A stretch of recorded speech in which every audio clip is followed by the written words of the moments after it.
구독만 해도 돈이 되는 5분 경제입니다. 오늘 한 사람이 인류 역사상 처음으로 조만장자가 됐습니다. 일론 머스크의 순자산이 1조 5천억 달러를 넘어섰습니다. 조 단위 자산가, 그것도 세계 최초입니다. 그 중심에는 오늘 뉴욕 증시에 입성한 스페이스X가 있습니다. 그리고 이 단 하나의 상장이 시장 전체의 돈줄을 빨아들이는 거대한 블랙홀이 됐습니다. 오늘 뉴욕 3대 지수는 일제히 상승 마감했습니다. 다우는 0.7%, S&P 500은 0.5%, 나스닥은 0.31% 올랐습니다. 표면적으로는 평온한 상승장처럼 보이지만 그 속을 들여다보면 종목별 희비가 극단적으로 갈린 보기 드문 차별화 장세였습니다. 먼저 오늘의 주인공 스페이스X입니다. 공모가 135달러로 출발한 이 회사는 첫날 19.34% 급등하며 마감했습니다. 단숨에 시가총액 2조 달러를 돌파했습니다. 상장 첫날에 시총 2조 달러, 말 그대로 역사적인 대비입니다. 시중에 자금이 이 한 종목으로 빨려 들어가면서 다른 종목들은 그 반대편에서 돈이 빠져나가는 현상이 동시에 벌어졌습니다. 그 직격탄을 맞은 건 기존 우주 테마주였습니다.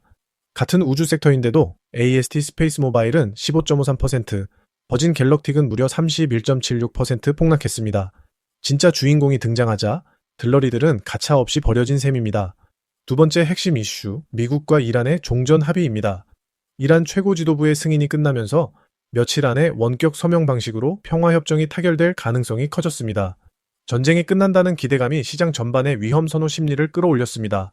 다만 변수는 남아 있습니다.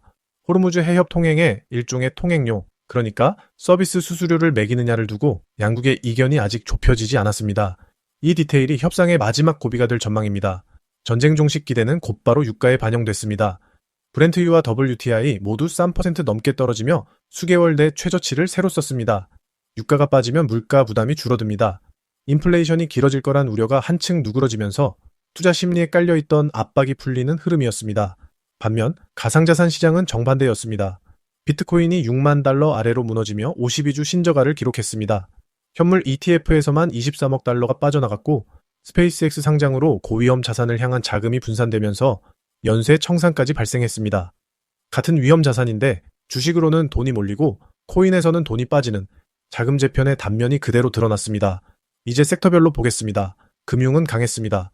위험 선호 심리가 살아나면서 골드만삭스가 2.62%, JP모건이 2.31% 동반 상승했습니다. 반도체와 IT 섹터에서도 뚜렷한 쏠림이 나타났습니다.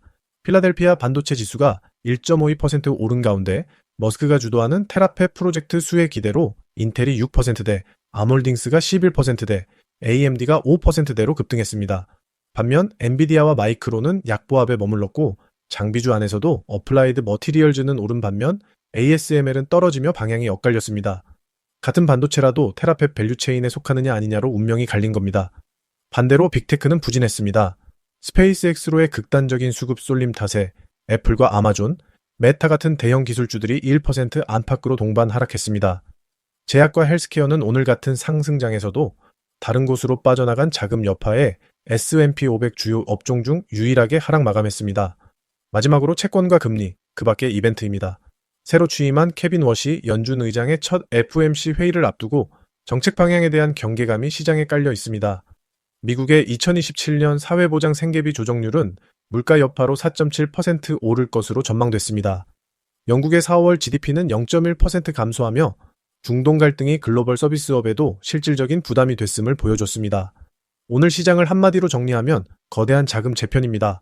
우주 테마주와 코인에서 빠져나온 돈이 스페이스X와 테라팹 관련 특정 반도체로 강하게 쏠리는 극단적인 장세였습니다.